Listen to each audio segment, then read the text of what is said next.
Hi there, I'm Danny Flexen. Welcome to this week's edition of SecondsOut ReFLEXions.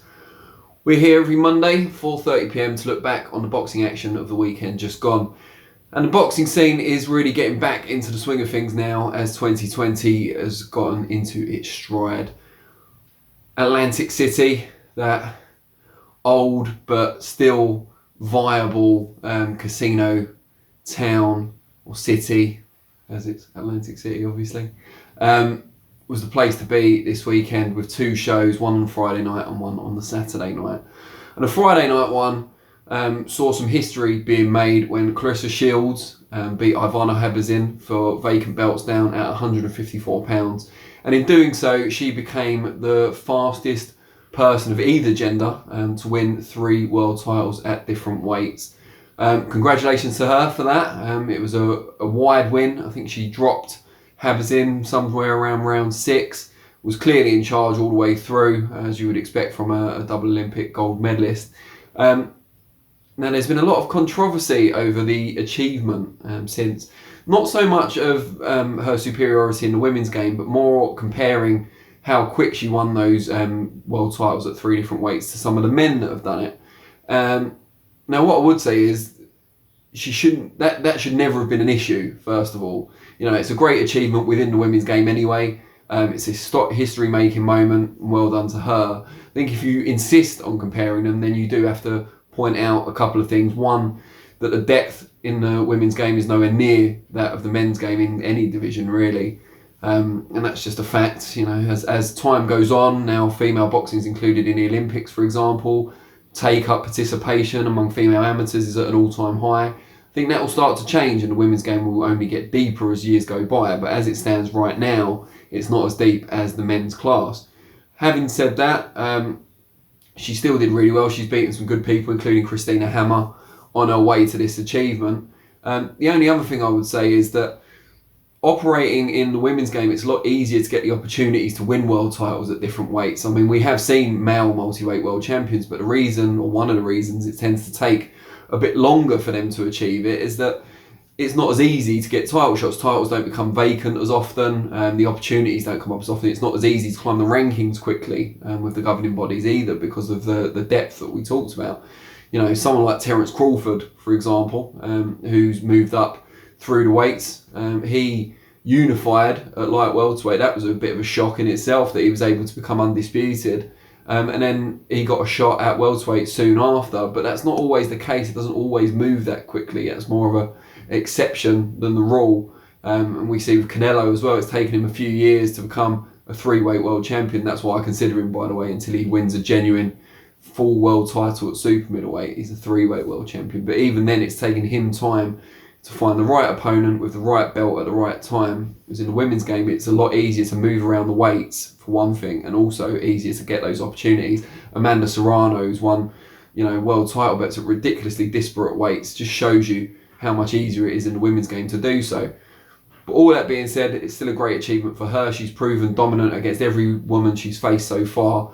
We hope at some point this year she faces the last woman to beat her, and that was back in the amateurs in the World Championship, Savannah Marshall.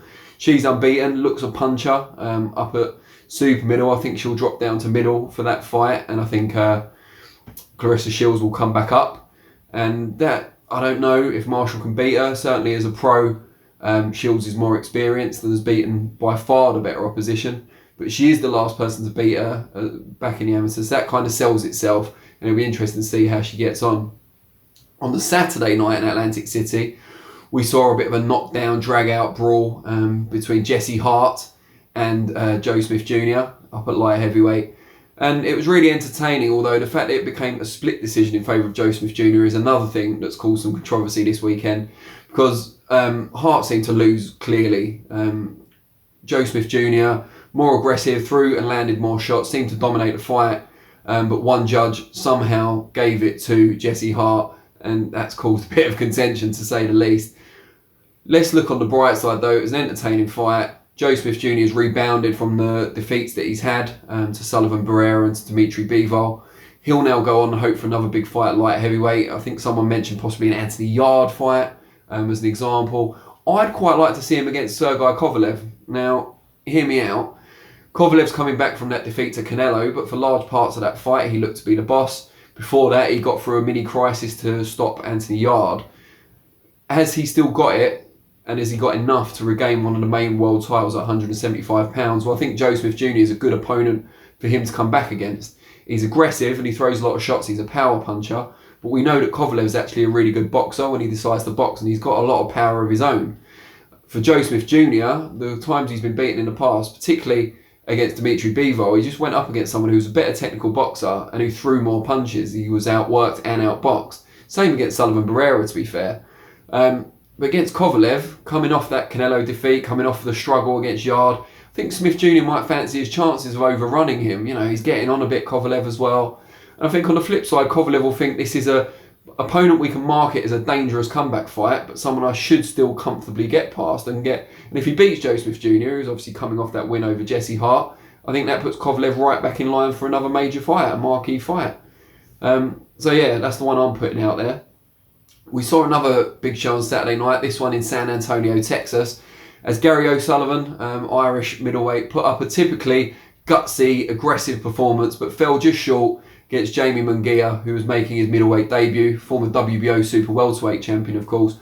Moved up, and just too much of everything really for O'Sullivan. Too big, too fresh, too powerful, too strong, as it turned out. But there were some hairy moments for Munguia. He did get rocked a few times on the way, but eventually got O'Sullivan out of there in the 11th round.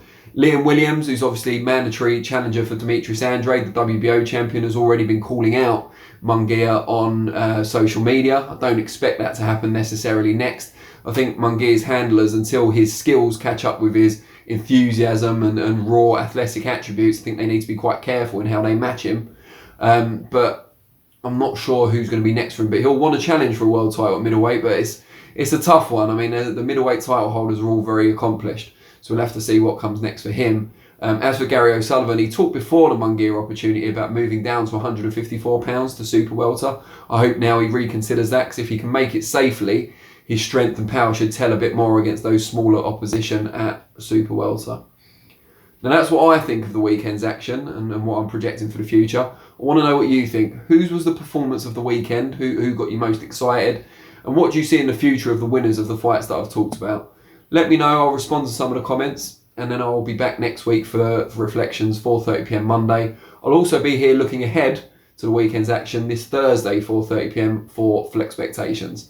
Really appreciate your time, and I'll see you all soon. Cheers.